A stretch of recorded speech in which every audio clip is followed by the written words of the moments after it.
તહેવારો આવે કે સાતમ હોય કે આઠમ હોય તો આ રીતે હરેકના ઘરમાં તો કંઈક ને કંઈક બનતું જ હોય છે. પણ જો તમને આ રીતે તમારે એકદમ ફૂલેલા અને એકદમ સોફ્ટ અને પોચા જો ન બનતા હોય તો તમે આ રીતે આ વડાને તૈયાર કરી શકો છો. નમસ્કાર મિત્રો, ગીતાની રસોઈમાં આપ સૌનું સ્વાગત છે. તો આજે આપણે બનાવવાના છીએ મકાઈના લોટના એકદમ કરકરા અને અંદરથી બહારથી ક્રિસ્પી અને અંદરથી સોફ્ટ એવા. તો ચાલો, જે વાસણ લીધું છે એ વાસણની અંદર આપણે અડધો કપ દહીં લઈશું. દહીં અહીંયા આપણે ખાટું એવું લીધું છે.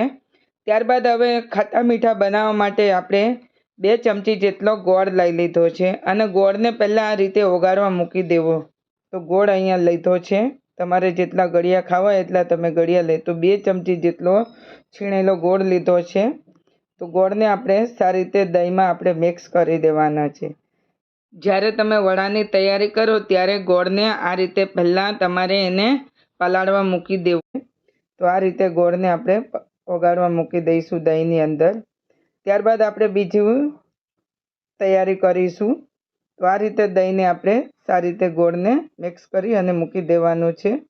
ગોળ પલળે ત્યાં સુધી આપણે બીજી તૈયારી કરીશું. હવે આપણે આને બાજુ પર મૂકી દઈશું.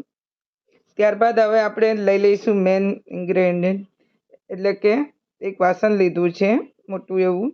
એની અંદર મેં અહીંયા પીળી મકાઈનો લોટ લીધો છે 1 વાટકી, અને 1 વાટકી મેં સફેદ મકાઈનો લોટ લીધો છે.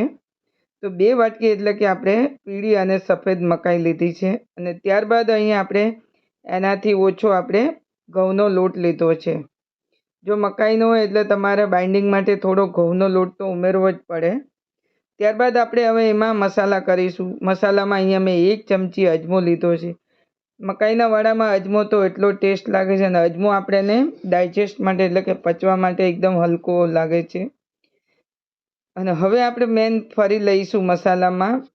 અહીંયા મેં લઈ લીધા છે થોડા એવા તલ. તો તલને આપણે પહેલાં તો શું કરવાનું છે, 1 વાટકી લઈશું. વાટકીની અંદર ઉમેરી અને એની અંદર આપણે પાણી લઈ લઈશું. તો બીજું આપણે તૈયારી કરતાં આપણે તલને થોડીવાર માટે પલાળવા મૂકી દઈશું. એટલે જ્યારે વડા આપણે બનાવીશું ત્યારે વડાને તલ એકદમ બહાર ના નીકળી જાય. તો ત્યારબાદ હવે આપણે આને પલાળવા મૂકી દઈશું અને બીજું આપણે મસાલા ઉમેરીશું. ત્યારબાદ મેં અજમો અને હિંગ આ બંને તો આપણે ઉમેરવા જ જોઈએ. તો શું છે કે આપણે એને પચવામાં એકદમ હલકો લાગે. અને અહીંયા હવે આપણે લઈ લીધી છે આદુ મરચાં અને પેસ્ટ. ત્યારબાદ જો તમે લસણ ખાતા હોય તો લસણ લઈ શકો છો, પણ મેં અહીંયા લસણ લીધું છે. તમે ખાતા હોય તો તમે નાખી શકો છો. ત્યારબાદ હવે આપણે લઈ લઈશું મીઠું. સ્વાદ અનુસાર મીઠું લઈ લઈશું અને હવે થોડું તેલ લઈને આપણે મોવણ દઈશું. અને જો તમારે સોડા ઉમેરવા હોય તો તમે ચપટી સોડા લઈ શકો છો. ત્યારબાદ હવે આપણે પલાળેલા તલ આપણે લઈ લઈશું અને હવે આપણે આની અંદર ઉમેરી દઈશું. આ રીતે તલને પલાળીને નાખવાથી જ્યારે આપણે વડા તરીશું ત્યારે એ એકદમ તલ ફૂટીને બહાર ન આવે. તેલ આપણે ઉમેરેલું છે એટલે બધું તેલ અને મસાલાને સારી રીતે આપણે હવે મિક્સ કરી દેવાનું છે. તો આવી રીતે હવે આપણે મિક્સ કરતા રહીશું અને સારી રીતે બધું તેલને બધું મિક્સ થઈ ગયું છે મસાલા. તો લઈ લઈશું હવે આપણે ગોળવાળો દહીં. જે દહીંને ગોળ પલાળેલો તો ગોળ પણ સારી રીતે પલળી ગયો છે. હવે આપણે તમને જરૂર પડે તો થોડું પાણી તમે લઈ શકો છો અને લોટ બાંધી શકો છો.